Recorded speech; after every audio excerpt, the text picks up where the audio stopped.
विकसित महाराष्ट्र और विकसित भारत बनेगा। सर, गौ तस्करी को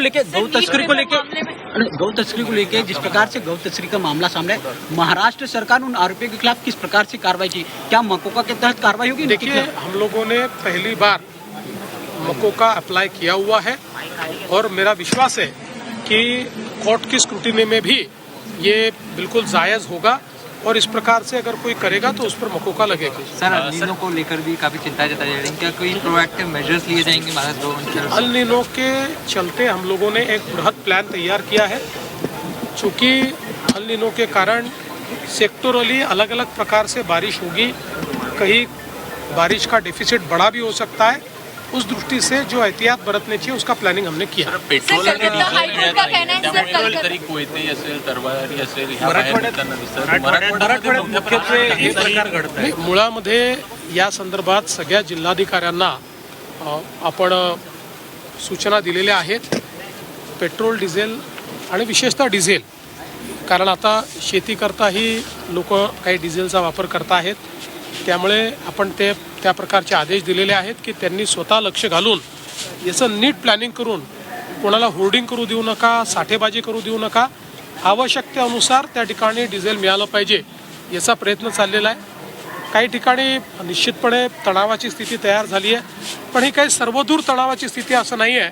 मला वाटतं एखाद दुसऱ्या ठिकाणी एखादा इन्सिडेंट होतो तो जास्त हायलाईट होतोय, पण तोही होऊ नये याकरता प्रयत्न आम्ही करू। इमॅजिनेक्समध्ये या कार्यक्रमामध्ये AI समिट असेल किंवा इतर तंत्रज्ञानाच्या विषयासंदर्भात हा कार्यक्रम आयोजित करण्यात आला, तर तुमची मुलाखत देखील पार पडली आहे, काय सांगता?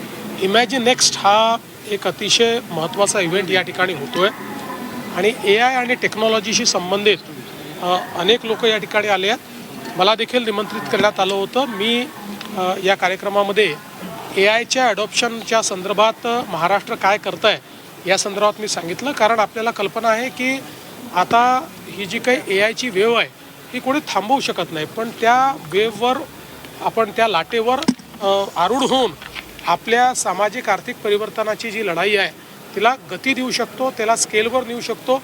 तोच प्रयत्न इंडिया AI मिशनच्या माध्यमातून प्रधानमंत्री करतायत, तोच प्रयत्न महाराष्ट्रात आपण करतोय। त्या प्रयत्नात आपले स्ट्रॅटेजीज काय आहेत हे सांगण्याचा प्रयत्न मी केला। तुम्ही असं देखील म्हणालात की ज्या पद्धतीने महाराष्ट्राची अर्थव्यवस्था वाढते, 2 ते 3 वर्षामध्ये दुबई आणि इतर काही देशांच्या सुद्धा अर्थव्यवस्थेला, सिंगापूरला सुद्धा आपण मागे ढकलू असं तुम्ही म्हणालात। निश्चितपणे आता आपण $660 बिलियन अर्थव्यवस्थेमध्ये आहोत आणि आत्ता जो आपला ग्रोथ रेट आहे हा ग्रोथ रेट जर पुढचे 2 ते 3 वर्ष आपण कायम ठेवला तर आपण सिंगापूर आणि UAE यांच्या अर्थव्यवस्थेच्या साईजला मागे टाकू शकतो, अशा प्रकारची स्थिती आहे। दुसऱ्या बाजूला राज्यामध्ये निवडणुकांचा पुन्हा एकदा माहोल पाहायला मिळतोय। विधान परिषद असतील किंवा राज्यसभांची सुद्धा निवडणूक आता सकाळी जाहीर झाली आहे। 2 जागा ज्या खरं तर महाराष्ट्रातून सुनेत्रा पवारांचा राजीनामा झाल्यानंतर जी रिक्त झाली होती, या संदर्भात निवडणुकीचा कार्यक्रम जाहीर झाला नाही। ठीक आहे, त्या संदर्भात राष्ट्रवादी काँग्रेस पक्ष निर्णय करेल आणि आमचं त्याला पूर्ण समर्थन असेल। त्या जागेवर मला वाटत नाही की निवडणूक फार कोणी लढेल,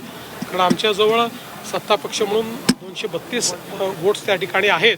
त्यामुळे एकदा कॅन्डिडेट ठरला की त्याची पुढची कारवाई